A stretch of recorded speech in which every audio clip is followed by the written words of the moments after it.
శ్రీకాళహస్తిలో ఆసుపత్రులు అధ్వానంగా ఉన్నట్లుగా ఎమ్మెల్యే బొజ్జల సుధీర్ రెడ్డి అసెంబ్లీలో అన్నారు. తన తండ్రి గోపాలకృష్ణారెడ్డి ఆధ్వర్యంలో నిర్మించిన డయాలసిస్ సెంటర్ను గత వైసీపీ ప్రభుత్వం కక్షపూరితంగా మూసివేశారని అన్నారు. ఆసుపత్రిలో శవాన్ని తీసుకువెళ్లాలన్నా 10,000 లంచం ఇవ్వాల్సిన దారుణమైన పరిస్థితులు ఉన్నాయని ఆరోపించారు. ఎస్సీ, ఎస్టీ, బీసీ హాస్టల్లోని కనీస వసతులు లేవని ఆరోపించారు. ప్రభుత్వ వాటికి వెంటనే మరమ్మతులు చేయాలని కోరారు.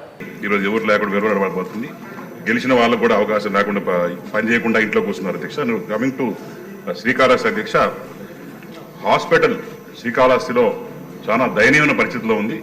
ఇంత ముందర 2014-19లో మరి నాన్నగారు బొజ్జల గోపాలకృష్ణారెడ్డి గారు ఉన్నప్పుడు బ్రహ్మాండంగా డెవలప్ చేసి అక్కడ డయాలసిస్ సెంటర్ కూడా పెట్టడం జరిగింది. అధ్యక్ష, గడిచిన 5 సంవత్సరాల్లో ఆ డయాలసిస్ సెంటర్ని కక్ష మీద మూసేసి ఎక్కడ కూడా దాని లోపల ఒక డెవలప్మెంట్ లేదు, ఆక్సిజన్ సిలిండర్స్ కూడా లేని పరిస్థితి ఈరోజు కనిపిస్తుంది. అధ్యక్ష, చాలా దారుణమైన పరిస్థితి. అధ్యక్ష, నిజంగానే ఆ పేదవాడు పోయి చూపించుకోవడానికి కూడా పోయినప్పుడు అక్కడ లంచాలు అడగడం, అక్కడ కనీసం శవం తీసుకోవాలన్నా కూడా పేదవాడు 10,000, 5,000 డబ్బు కట్టే పరిస్థితి గడిచిన 5 సంవత్సరాలు ఉండింది. అధ్యక్ష, దయచేసి మీ ద్వారా కోరుకుంటున్నాను దానికి మరి కొత్త డయాలసిస్ సెంటర్ ఇవ్వమని చెప్పి. ఇంకొక మాట అధ్యక్ష, ఎస్సీ, ఎస్సీ, బీసీ హాస్టల్స్ మొన్న నేను విజిట్ చేస్తే అధ్యక్ష, దగ్గర చిన్న పిల్లకాయలు అధ్యక్ష, వాళ్ళ వయసు 8 సంవత్సరాలు, 10 సంవత్సరాలు, 15 సంవత్సరాలు ఆడపిల్లలు అధ్యక్ష, దగ్గర 236 మంది ఒక హాస్టల్లో ఉంటే కనీసం 10 బాత్రూమ్ కూడా లేదు అధ్యక్ష.